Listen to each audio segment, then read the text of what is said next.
Well, good evening, 510, 610 people. This is Dr. Keith Schubert, and we're doing one of the makeup video lectures while I'm out presenting some research results. First one we'll do here will be covering some cache issues that people were mentioning they had.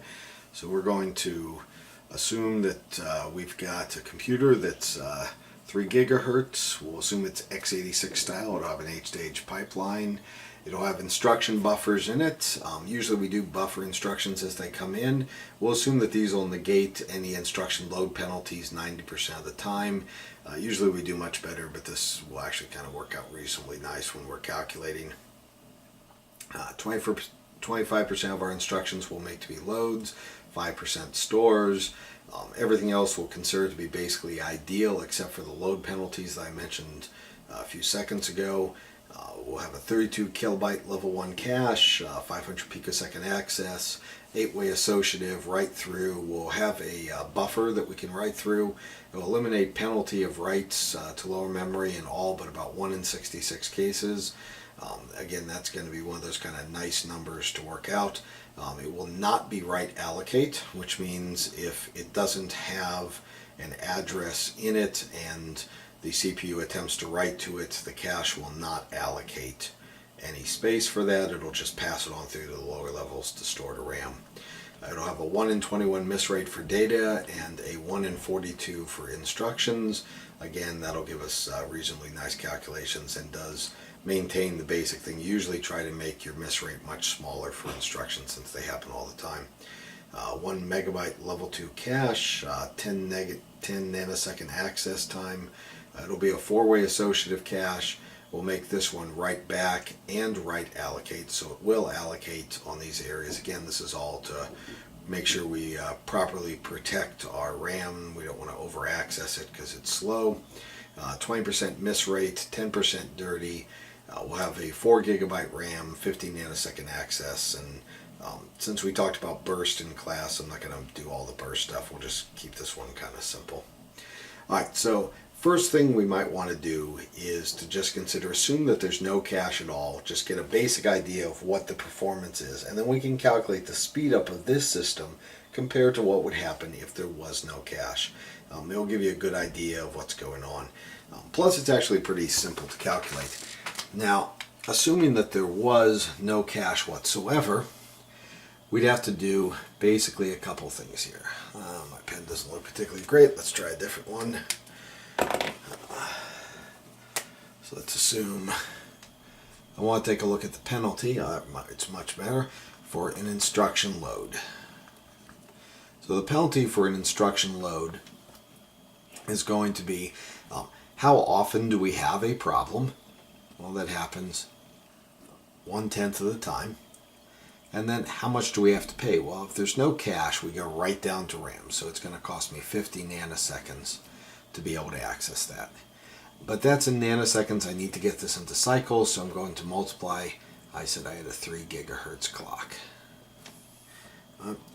So that's going to give me 0.1 times 50 will give me 5, times 3 will give me 15, and nanoseconds times gigahertz is just a cycle.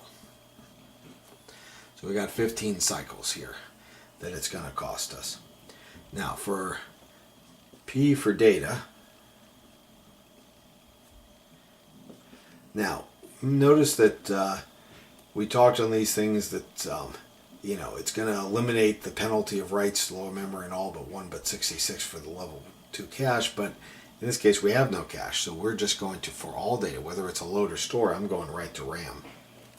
So every single time I have to do this, it's going to cost me 50 nanoseconds. I have to do it for every single load, and I have to turn this into cycles. So I no longer have a lovely little breakdown of 1/10 of this, so I have to pay the full 150 cycles every single time I do any type of data instruction. So the CPI, if I have no cache, so I'll just say NC for no cache, is going to be the ideal cost of 1 plus every single time we have to pay that 15 cycles, plus 0.25% of the time, we have to pay the 150, right, as it goes in. Now that's for all of our loads, and then we've got 5% of the time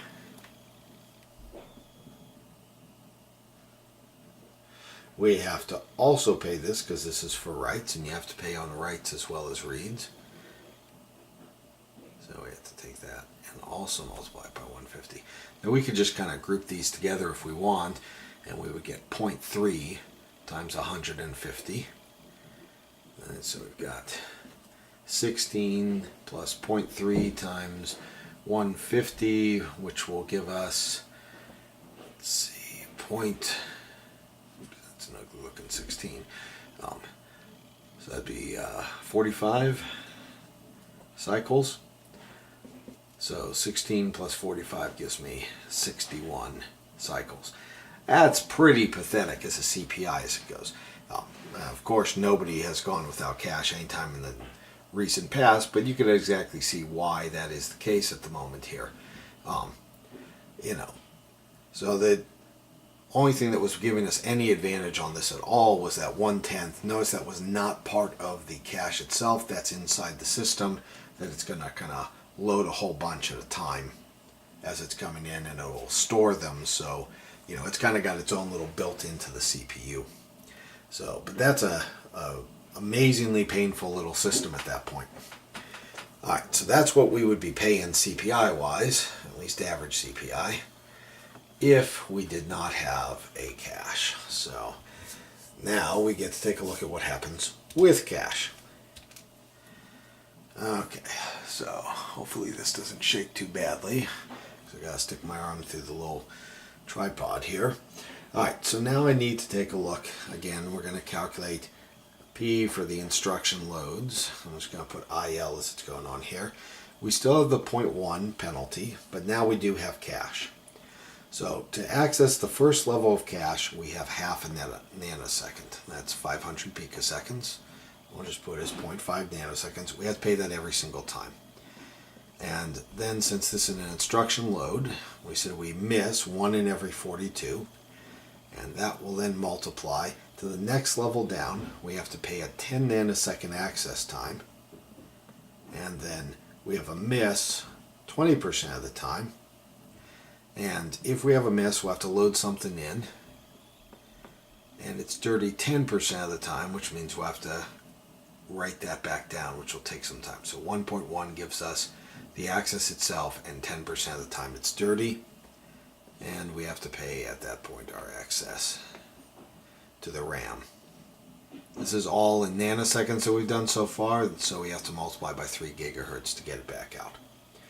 Now, when you do this, I've got 1.1 times 50, which will give me 55, times my 0.2. So that gives me 110, and the point brings down to 11. So 10 plus 11 will give me 21. So I have 21 over 42, which is a half, plus a half is 1, times 0.1. So now I am paying 0.1.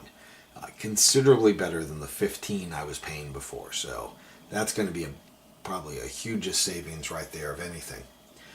Now we have a penalty when we load our data. So these are for our loads, and this is going to be our bigger one, because 25% of our instructions are loads. Now in this case, we've got again to pay that half a nanosecond access time. Now we're dealing with data, so it's only 1 in 21 chance to get a miss, not quite as good as the 1 in 42. And everything else is going to look the same. We're still having to access the next level, which is 10 nanoseconds. There's a 20% chance it's not there. If it's not there, we have to deal with the dirty, so that's the main thing, and then 10% dirty. And this is accessing RAM. And then we've got to turn that whole lovely thing into cycles. So again, right, 55 times 0.2 will take me down to my 11 plus 10 gives me 21. 21 over 21 is 1, plus the 1. That gives me my nice little score of the 1.5 times 3 gives me a 4.5. So this is kind of a nice area. Oh, I think I might actually have forgotten to multiply by the 3 up there. That should have been 1 times 0.1 times 3. Yeah, it should have been 0.3. Still significantly better than it was before as it's going on. And then I have to take a look, what's the penalty when I go to store a piece of data. And again, in this case, there's nothing special in the stores. On a lot of systems, we will actually do something a little bit better on stores. On stores, we will often, go and write back and things like this. There's a little bit on here because we do have the write buffer queue that goes on that allows us to kind of skip this 1 in 66. That's the best. But you can often do it quite a bit better than that because your stores, you can often just keep on going. The system doesn't have to wait for them to be done as long as there's any room in the queue. But in any case, in our area, we're going to spend our half a nanosecond to access the system. As I mentioned, it's a 1 in 66 penalty. That's, that I'm not able to do it because of the buffer that's going on. And if I do have to pay that penalty, it'll be the same as every other one has been. So the 0.2, right, the 1.1 because it's dirty, the 50 nanoseconds because it's accessing RAM, right, and then we have to multiply this whole lovely thing times 3 to turn it into cycles.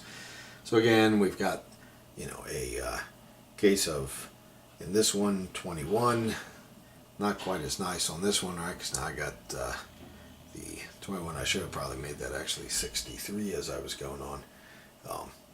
And that would have made it a little prettier on here.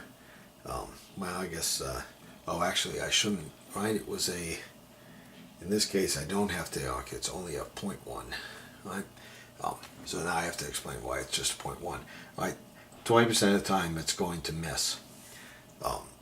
If it misses, then I'm going to allocate the space, which means I don't need to actually write to the next level because I'm a write back, I'm holding it. So I don't pay that access because I'm waiting till later. That's what this is, those accesses. This one gets lost here because I'm paying it over here. This one right here, 10% of the time it's dirty, so when I store the value that's coming in, even though I don't pay it here, I have to save that dirty little sector, so I only have to pay 10% of the time there. So that actually does save me a little bit. So 0.1 times 5 gives me my 5 times 0.2, that gets me up to a 1, so that's an 11. So it did work out nicely for me. Okay, so I got 11 over 66, so I've got a 1/6 as it's going on. And then I add the 1/6 to the half, and that's 2/3 times 3. I guess when I worked this problem out, I actually worked this problem out a few years ago, so I'm doing, walking you through kind of an old exam problem that's in here. I was reading the problem. I suppose I should have looked at my solutions, but it did actually work out kind of nicely here. It came up being a 2 as it worked out. So always a good thing to tell that you're on the right track. Things tend to work out nicely inside of exam problems. So let's assume for a sec here now we want to calculate our CPI with cash. So now we have to pay our 1. That's just, you always pay 1. That's the ideal penalty. We have to pay the 0.3 that's going on. And then I have to pay 25%, or sorry, 25% of the time I have to pay that one. 0.25 times 4.5. And then, let's see, I have to pay this one 5% of the time. 5, I have to pay 2. So this times this, right? Actually that looks like a times, gives me a 0.1. And a quarter of this, that's 1, and a quarter of that is 1.25. So I've got 1.125, and then I pay the 0.3 and the 1. So I've got 2, and then that's 0.225 and 5, so it's 2.525. So, if you compare this 2.525 to, I think it was 61 was our previous CPI without this, you can see the tremendous benefit that you get from dealing with a cache-based system that's going on here. This is a level 2 cache, and like I said, they're pretty numbers as it works out for calculation, but in reality we often have even better numbers than a lot of these, so we can hide things even more. This would be a pretty abysmal CPI as it goes, but it was designed so it was kind of nice for you to be able to calculate. Since students don't get calculators in the exams, I have to make the problems work out kind of nicely by hand. And since I don't have a calculator here, I have to make sure it works out nicely by hand. So I just got the joy of doing a little piece of a problem from an exam here. But you can get the idea of what you need to do for handling cache. Hopefully you feel a little more comfortable with some of the items that are going in with them. And if we need to, we'll work some more in class. So hope everything goes well with you, and I'll see you when we get back.